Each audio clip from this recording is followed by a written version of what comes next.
അവന്റെ സ്വത്തുക്കളിലെല്ലാം ഏക അവകാശിയാണ് എന്റെ പേരക്കിടാവ്. അത് മറക്കണ്ട. അത് ശരി. അപ്പോ വെറുതെ ഒരു ഏറ്റെടുക്കൽ കാര്യം പറയാൻ വേണ്ടി വന്നതല്ല ഗോപാലകൃഷ്ണൻ. എന്തോ മനസ്സിൽ കരുതി തന്നെ വന്നിരിക്കുന്നതാ. അതെ സാറേ, സാറേ, കൃഷ്ണൻകുട്ടി സാറേ,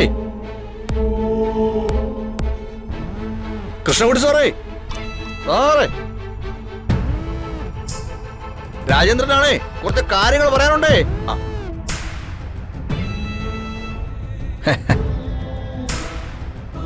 എടാ രാജേന്ദ്ര, വാതുക്കെ തന്നെ ഈ കിടുതാപ്പ് പണിത് വെച്ചിരിക്കുന്നതേ ആളെ കാണിക്കാനല്ല. ഇത് ഞെക്കി വന്ന വിവരം അകത്തുള്ളവരെ അറിയിക്കാൻ വേണ്ടിട്ടാ.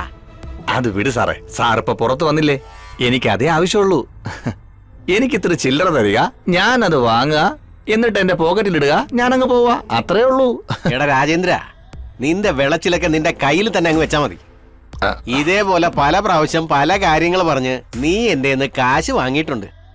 അതൊന്നും തിരിച്ചു തന്നിട്ടുമില്ല. ഇതങ്ങനെയല്ല സാറേ, ഈ കരള് തകർന്ന് പഞ്ചറായിരിക്കണം എന്നാ ഡോക്ടർ പറഞ്ഞത്. ചികിത്സയ്ക്ക് നല്ല തുകയാവും. അതൊന്നും എന്നെ കൊണ്ടും എന്റെ ഭാര്യ കൊണ്ടും കൂട്ടിയാ കൂടത്തില്ല. സത്യം.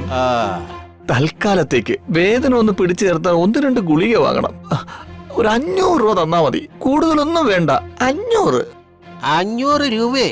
ഓ, അത് നിനക്ക് ചിലപ്പോ കൂടുതലല്ലായിരിക്കും, പക്ഷെ എനിക്കതൊരു വലിയ തുക തന്നെയാ. നീ പോ മോനെ രാജേന്ദ്ര.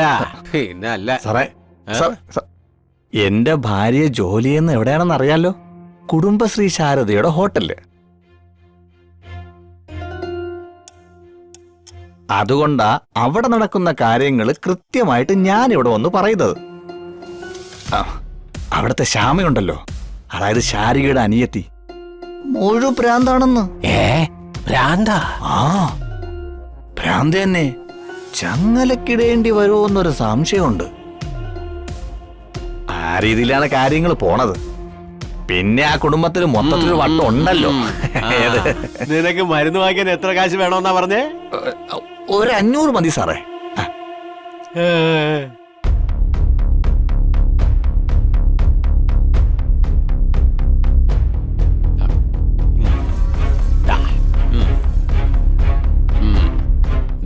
രൂപയുണ്ട്.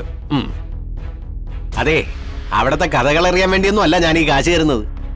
ആ പെണ്ണും കൊച്ചും എന്റെ അനന്തരവൻ രാജീവന് ഒരു തലവേദനയായിട്ട് മാറരുത്. അവിടെ അങ്ങനെ എന്തെങ്കിലും ഒരു നീക്കം നടന്നാ നിന്റെ ഭാര്യയ്ക്ക് അത് അറിയാൻ പറ്റുമല്ലോ. പിന്നെ ആ സെക്കൻഡിൽ ഞാൻ ഇവിടെ വന്ന് കാര്യം പറയത്തില്ലേ?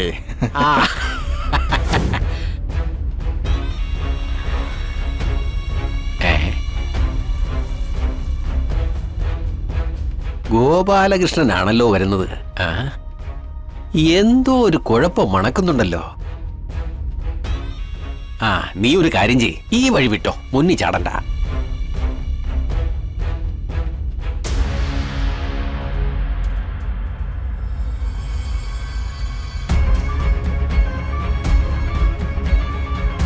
വിജയലക്ഷ്മിയില്ലേ?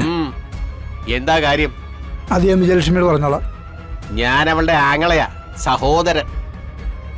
ഞാൻ അറിയാത്ത ഒരു കാര്യവും അവളെ അറിയിക്കാൻ ഞാൻ സമ്മതിക്കത്തില്ല. അത് തന്നെയാ ഈ വീടിന്റെ ശാപവും. അത് തന്നെയാണോ വീടിന്റെ ശാപം? എന്താ എന്താ എന്താ നിങ്ങൾക്ക് വേണ്ടത്?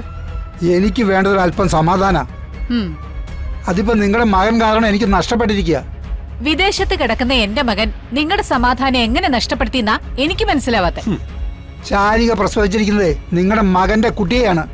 ഓ, കുട്ടിയെയും ശാരികയും നിങ്ങളുടെ മകൻ ഏറ്റെടുക്കുക തന്നെ വേണം. അവരുടെ കാര്യങ്ങൾ നോക്കേണ്ടത് നിങ്ങളാ. ആരും ഇല്ലാത്തവരെ നോക്കാനേ ഞാനും എന്റെ മകനും കൂടി ഇവിടെ സത്രമൊന്നുമല്ല നടത്തുന്നത്. അമ്മയ്ക്ക് കുട്ടിയെ നോക്കാൻ പറ്റാത്ത സാഹചര്യമാണെങ്കിൽ പിന്നെ നോക്കേണ്ടത് അച്ഛനാ. അച്ഛൻ സ്ഥലത്തില്ലെങ്കിൽ അച്ഛന്റെ വീട്ടുകാർ തന്നെ നോക്കണം എന്ന് ഏത് നിയമഗ്രന്ഥത്തിലാ പറഞ്ഞു വെച്ചിട്ടുള്ളത്? കുടുംബവും കുട്ടികളും ഇല്ലാത്ത കൃഷ്ണൻകുട്ടിക്ക് ചിലപ്പോ അത് പറഞ്ഞാൽ മനസ്സിലാവില്ല. അല്ല, നിങ്ങൾ കുറെ നേരമായിട്ട് കുട്ടി ഏറ്റെടുക്കണം എന്ന് പറയുന്നുണ്ടല്ലോ. ഇതേ ഞങ്ങളുടെ രാജീവിന്റെ കുട്ടിയാണെന്നുള്ളതിന് എന്താ ഇത്ര ഉറപ്പ്? അങ്ങനെയാണ് നിങ്ങൾ പറയുന്നതെങ്കിൽ ആ കുട്ടി നിങ്ങളുടെ മകന്റെ കുട്ടി തന്നെയാണെന്ന് എനിക്ക് തെളിയിക്കേണ്ടി വരും. അതിന് ചിലപ്പോൾ എനിക്ക് കോടതിയുടെ സഹായം തേടേണ്ടി വന്നേക്കാം. താൻ എന്താ ഗോപാലകൃഷ്ണ കോടതിയുടെ കാര്യം പറഞ്ഞ് ഭീഷണിപ്പെടുത്തുകയാണോ? ആ അങ്ങനെയാണെങ്കിൽ അങ്ങനെ. മകൻ ഇപ്പൊ ഏതോ പെൺകുട്ടിയുടെ കൂടെ വിദേശത്തല്ലേ, അവനെ അവിടെ നിന്ന് ഇവിടെ എത്തിക്കും ഞാൻ. അവന്റെ സ്വത്തുക്കളിലെല്ലാം ഏക അവകാശിയാണ് എന്റെ പേരക്കിടാവ്. അത് മറക്കണ്ട. അത് ശരി. അപ്പോ വെറുതെ ഒരു ഏറ്റെടുക്കൽ കാര്യം പറയാൻ വേണ്ടി വന്നതല്ല ഗോപാലകൃഷ്ണൻ. എന്തോ മനസ്സിൽ കരുതി തന്നെ വന്നിരിക്കുന്നതാ. അതെ, രാജീവൻ നിലവിൽ എന്റെ മകളെ നിയമപരമായി ഒഴിവാക്കിയിട്ടില്ല. ഒഴിവാക്കാതെ മറ്റൊരു കല്യാണം കഴിച്ചിട്ടുണ്ടെങ്കിൽ അതൊരു വലിയ ക്രിമിനൽ കുറ്റമാണ്. പിന്നെ രാജീവനും ശാരികയ്ക്കും കൂടി ജനിച്ച കുട്ടി രാജീവിന്റെ പേരിലുള്ള സകല സ്വത്തുക്കൾക്കും അവകാശിയുമാണ്. അത് തെളിയിക്കേണ്ട രീതിയിൽ തെളിവുകളോടെ ഞാൻ തെളിയിക്കുകയും ചെയ്യും. നമുക്ക് കാണാം. കാണാം. കാണാം. ചെല്ല്.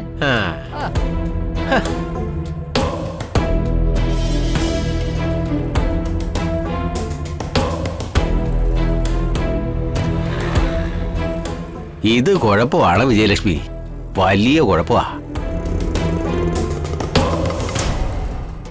കരയല്ലേ, നോക്കി നല്ല കുട്ടിയായിട്ടിരിക്കണേ. ഞാനേ ജോലിക്ക് ഓടിപ്പോയിട്ട് വരാട്ടോ. ഓ ഓ കരയില്ലേട്ടോ. പപ്പി അടങ്ങി കിടക്കണേ. പപ്പി, ആ മുടി കെട്ടിയത് ശരിയായിട്ടില്ല. ഇങ്ങി വന്നേ. അതൊക്കെ കേട്ടാ ഞങ്ങൾക്ക് തമ്പുരുവിനെ കളിപ്പിക്കാൻ കുറച്ച് സമയമല്ലേ കിട്ടൂ. എന്നാലും മുടി കെട്ടണ്ടേ? തമ്പുരു, നീ വരുന്നുണ്ടോ ഞങ്ങളപ്പോ സ്കൂളില്? തമ്പുരു എങ്കിൽ ഇവളെ ചേച്ചിമാരെയും പഠിപ്പിക്കും, അവിടെ പഠിപ്പിക്കാൻ വരുന്ന ടീച്ചർമാരെ ഒരു പാഠം പഠിപ്പിക്കും. അല്ലേ വാവേ? ദേ, രണ്ടുപേരും ഇത് കഴിച്ചേ. ദേ, ഇപ്പൊ തന്നെ ശിവനങ്ങള് വരുവേ. ശിവനങ്ങൾ എന്താ പറഞ്ഞിരിക്കുന്നത്? ശിവനങ്ങൾ വരുമ്പോ രണ്ടുപേര് റെഡിയായിട്ട് നിക്കണമെന്നാ. നിങ്ങൾ റെഡിയായിട്ടുണ്ടോ? ഭക്ഷണം കൂടി കഴിച്ചാൽ ഞങ്ങൾ റെഡി ആയില്ലേ? ദാ, എങ്കിലും വാങ്ങിച്ചു കഴിച്ചേ.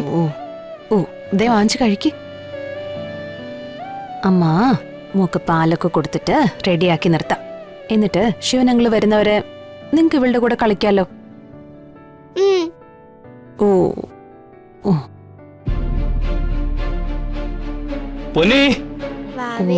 ദാ വരുന്നു സാറേ. ഇങ്ങോട്ട് വാ. അതെ, മുഴുവനും കഴിച്ചേക്കണേ. ഓ കഴിച്ചേ.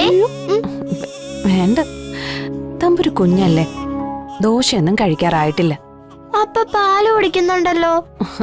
പാല് കുടിക്കും. ദോശയൊക്കെ കഴിക്കണമെങ്കിലേ നിങ്ങളെ പോലെ പല്ല് വരണം. അതെപ്പോഴാ വരുന്നേ? അതൊക്കെ വരും. നിങ്ങൾ പെട്ടെന്ന് കഴിച്ചിട്ട് പോവാൻ നോക്ക്. ഇല്ല ഇല്ല ഇല്ല ഇല്ല, പാല് വേണോടാ. ചക്കര കുട്ടിക്ക് പാല് വേണോ? പിള്ളേർക്ക് പോയിട്ട് എന്തോ ആയി? അയാള് വരുവോ? ഞാൻ ചെന്നിരുന്നു സാറേ, പക്ഷെ ആളെ കണ്ടില്ല. അതാ കാണത്തില്ല. അത്രയ്ക്ക് വിഷമത്തോടെ ആണല്ലോ അയാളോട് ഇറങ്ങി പോയത്.